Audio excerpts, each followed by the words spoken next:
سڵاو بینەرانی عزیزی تلەڤیزیۆنی کۆمەڵە لەگەڵتانین بۆ گەشتی هەواڵەکانی ڕۆژی چوارشەمە. ئێستاش سەردێڕی گرنگترین هەواڵەکان. هێرشی موشکی ڕژیمی کۆماری ئیسلامی بۆ سەر بارگای کۆمەڵی شۆڕژگەڕی زەحمەتکێشانی کوردستانی ئێران. دەست بە سەرکرانی سێ هاوڵاتی لە شاری سەردەشت. درێژەی هێرشە هاوبەشەکانی ئەمریکا و ئیسرائیل بۆ سەر پێگەکانی کۆماری ئیسلامی. بەردەوامی هێرشەکانی ئەمریکا بۆ سەر میلیشیاکانی ڕژیم لە ناوچەکە و ڕێکەوتنی کۆماری ئیسلامی و ئەمریکا لەسەر ئاگربەستێکی دوو هەفتەی.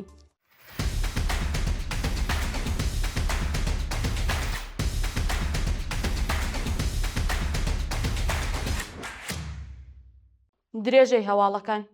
هێرشی موشکی ڕژیمی کۆماری ئیسلامی بۆ سەر بارگاکانی کۆمەڵی شۆڕژگەڕی زەحمەتکێشانی کوردستانی ئێران. بە پێی دوایین هەواڵەکان شەوی ڕابردوو بارگای کۆمەڵی شۆڕژگەڕی زەحمەتکێشانی کوردستانی ئێران بە چەندین موشکی مامناوان لەلایەن کۆماری ئیسلامیەوە کرایە ئامانج. بە پێی راپۆرتی گەیشتوو لە ئەنجامی ئەم هێرشانەدا زیانێکی زۆری مادی بەر شوێنی مانەوەی بنەماڵی پێشمەرگەکانی ئەو حیزبە کەوتووە، بەڵام زیانی گیانی بەدواوە نەبووە. شایانی باسا کە لە ماوەی ڕۆژانی ڕابردوودا ڕێژەی هێرشەکانی ڕژیم بۆ سەر بارگە و کەمپەکانی حیزبە کوردیەکان بە شێوەیەکی بەرچاو بەرز بۆتەوە و کۆماری ئیسلامی بەردەوامە لە هێرشەکانی. دەست بە سەرکرانی سێ هاوڵاتی لە شاری سەردەشت. بەیانی چوارشەمە 19 خاکەلێوەی 1404 هەتاوی سێ هاوڵاتی خەڵکی شاری سەردەشت لەلایەن هێزەکانی ڕژیمەوە دەست بەسەر و هێشتا چارەنووسیان دیار نییە. راپۆرتەکان ئاماژە بەوە دەکەن کە ئەو سێ هاوڵاتیەکی بە دەستمان نەگەیشتووە بە هێرشی هێزەکانی ئیدارەی ئیتلاعاتی کۆماری ئیسلامی بۆ سەر ماڵەکانیان دەست بەسەر و ڕەوانەی کورتوخانە ناوەندە ئەمنیەکان کراون. شایانی باسا کە سەرەڕای بە دوواداچوونی بنەماڵەکانیان لەسەر دۆخی تەندروستی و شوێنی ڕاگرتنیان تا کاتی داڕشتنی ئەم هەواڵە زانیاریەک لە بەردەستدانیە و لە مافی دەست ڕاگەیشتن بە پارێزەر و پەیوەندی لەگەڵ بنەماڵەکانیان پێبەشکراون.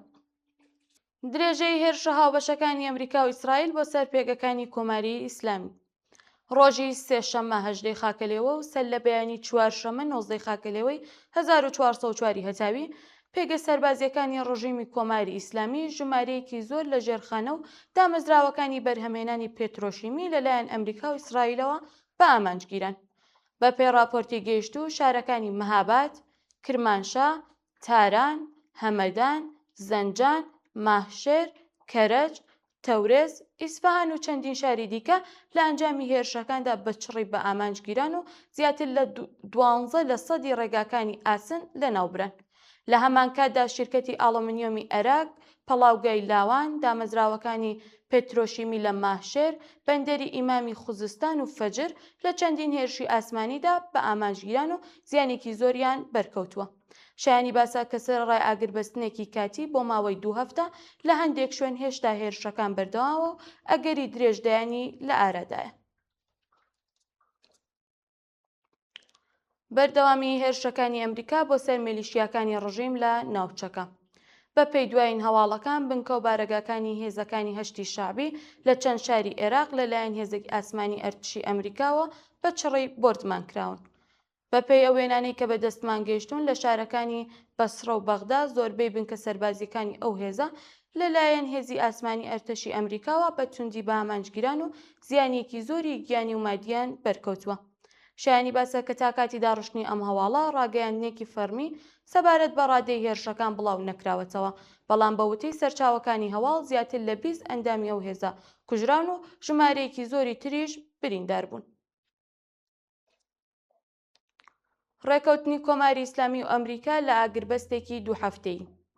ڕۆژی ڕابردوو هاوکات لەگەڵ بەردەوامی گرژی و ئاڵۆزیە سەربازیەکانی ناوچەکە لە نێوان ڕژیمی کۆماری ئیسلامی و ئەمریکادا ڕێکەوتن لەسەر ئاگربەستی دوو هەفتەیی پێکاتووە.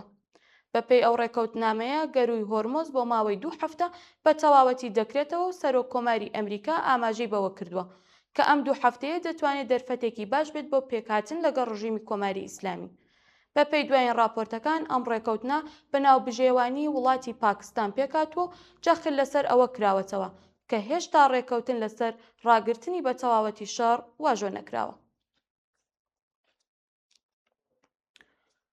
کاردانەوەی ترامپ دژ بە هەواڵی ڕێکەوتن لەگەڵ ئێران و هەڵوەشانەوەی هەموو گەمارۆکان. بەپێی هەواڵەکان دۆناڵد ترامپ سەرۆک کۆماری ئەمریکا لە لێدوانێکی نوێدا ئاماژەی بەوە کردووە کە هەواڵی ڕێکەوتن لەسەر هەڵوەشانەوەی هەموو گەمارۆکان لەسەر کۆماری ئیسلامی بە تەواوەتی ناڕاستە. ناوبراو ئاماژە بەوە دەکات کە ڕۆژانی ڕابردوو هەواڵێک سەبارەت بە ڕێکەوتنی لەگەڵ کۆماری ئیسلامی کە بریتی بۆ لە هەڵوەشانەوەی هەموو گەمارۆکان لەسەر کۆماری ئیسلامی، ڕادەستکرانی گەروی هۆرمۆز بە ڕژیم، ڕاگررتنی شەڕ لە هەموو بەرەکاندا و قەرەبووکردنەوەی زیانەکانی ڕژیم لە شەردا و هەروەها کشانەوەی هەموو هێزەکانی ئەمریکا لە ناوچەکە بە تەواوەتی ناڕاستە و ئەم هەواڵە لەلایەن کەناڵی هەواڵنێری CNN بڵاو کراوەتەوە و سکاڵای لەسەر تۆمار دەکات. ناوبراو هەروەها جەخت لەسەرەوە دەکاتەوە کە ڕێکەوتنەکان هێشتا لە قۆناغێکی سەرەتاییدایە و ئەگەری هەیە ڕووداوێکی نەخوازراو بەسەریدا بێت.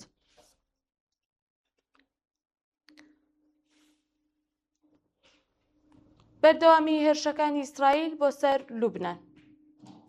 ڕۆژی ڕابردوو ئۆپراسیۆنەکانی ئەرتشی ئیسرائیل لە نێوان خاکی لوبنان درێژەی هەبوو، ژمارەیەکی زۆر لە پێگەکانی حیزبوڵای لوبنان بە ئامانجگیراون. بەپێی راپۆرتی گەیشتووە چەندین پێگەی هێزەکانی حیزبوڵای لوبنان لە ناوچەکەی باشووری لوبنان لەلایەن ئەرتشی ئیسرائیلەوە بە ئامانجگیران و زیانێکی زۆری مادیان پێگەیشتووە و هەروەها ئەو وڵاتە ڕایگەیاندووە کە ڕێکەوتنی ڕژیمی کۆماری ئیسلامی ئەمریکا لەسەر ئاگربەستێکی دوو هەفتەیی لە ناوچەکە هێرشەکانیان بۆ سەر لوبنان ناگرێتە خۆ و درێژەی پێدەدەن.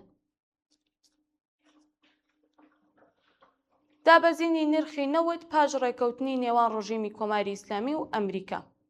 شەوی ڕابردوو پاش پێکاتنی ڕێکەوتنێک بە مەبەستی ئاگربەستێکی کاتی لە نێوان ئەمریکا و کۆماری ئیسلامی، نرخی نەوت بە شێوەیەکی بەرچاو دابەزی. بەپێی دوایین داتەکان نرخی نەوتی برێنت بە ڕێژەی 14% دابەزیوە و گەیشتوۆتە $97. هەروەها بە وتەی کارناسانی بواری ئابووری ئەگەری هەیە لە ڕۆژانی داهاتوودا هاوکات لەگەڵ کرانەوەی گەروی هۆرمۆز، نرخی نەوت و زەر لە بازاڕە جیهانەکان بە شێوەیەکی بەرچاو دابەزێت.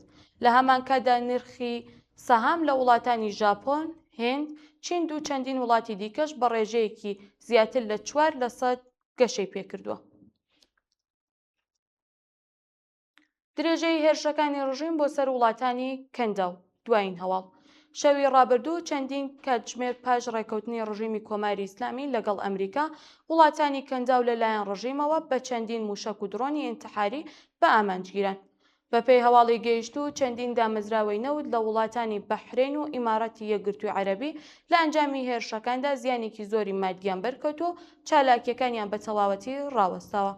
لە هەمان کاتدا وڵاتانی عەرەبستانی سوعودیە، کوێیت و قەتەر بە چەندین موشک هێرش کراوەتە سەریان، بەڵام موشک و درۆنەکانی کۆماری ئیسلامی تێکشکێنراون. بەڵێ بینەرانی خۆشەویست، هەواڵەکانمان پێشکەشکردن، کاتێکی خۆش بۆ هەمووتان.